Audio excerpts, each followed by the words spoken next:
একটি প্রশিক্ষণ বিমান বিধ্বস্ত হওয়ার পর যখন দেশ জুড়ে চলছে শোক ও আতঙ্ক, ঠিক তখনই ভাইরাল হয়েছে এক রহস্যজনক ফেসবুক পোস্টটি দুর্ঘটনার আগের দিনই রোববার অ্যানোনিমাস মেইন পেজ নামের একটি ভেরিফাইড পেজ থেকে করা হয়।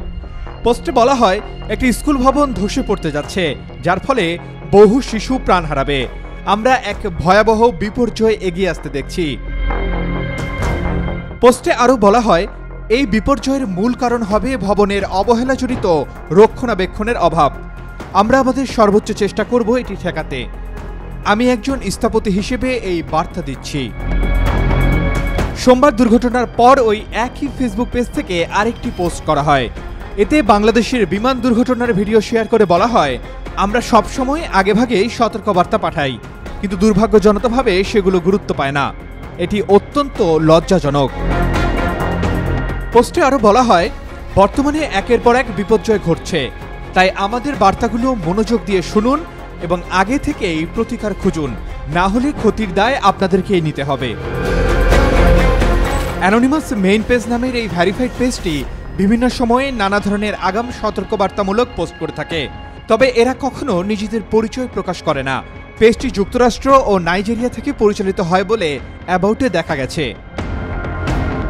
এদিকে ভাইরাল হওয়া পোস্টটির ব্যাপারে সাইবার নিরাপত্তা বিশ্লেষক আব্দুল্লাহ আল জারিফ বলেন, অ্যানোনিমাস মেইন পেজ নামের পেজটি একটি ভুয়া ও প্রতারণামূলক পেজ। তাদের পোস্ট নিয়ে কাউকে আতঙ্কিত না হওয়ার অনুরোধ করেছেন তিনি। আব্দুল্লাহ আল জারিফ আরও বলেন, মূলত ভবনের রক্ষণাবেক্ষণের ত্রুটির কারণে একটি স্কুল ভেঙে পড়বে বলে তারা পোস্ট করে। পরে বিমান বিধ্বস্তের সঙ্গে এটিকে মিলিয়ে তারা মানুষকে সহজে বোকা বানায়। জাবির জানান, তাদের মূল এজেন্ডা হচ্ছে গুজব ছড়িয়ে আতঙ্ক সৃষ্টি করা।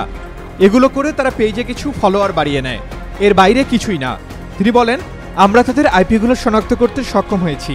আমরা দেখেছি এদের পুরো চক্র আফ্রিকা থেকে একটি ভুয়া পেজ অপারেট করে। সবাইকে এসব ভুয়া পেজ এড়িয়ে চলার পরামর্শ দেন বাংলাদেশের এই সাইবার নিরাপত্তা বিশ্লেষক। Desk report, Daily Sun. For more updates, follow us on Facebook, subscribe our YouTube channel, get the latest update on www.daily-sun.com.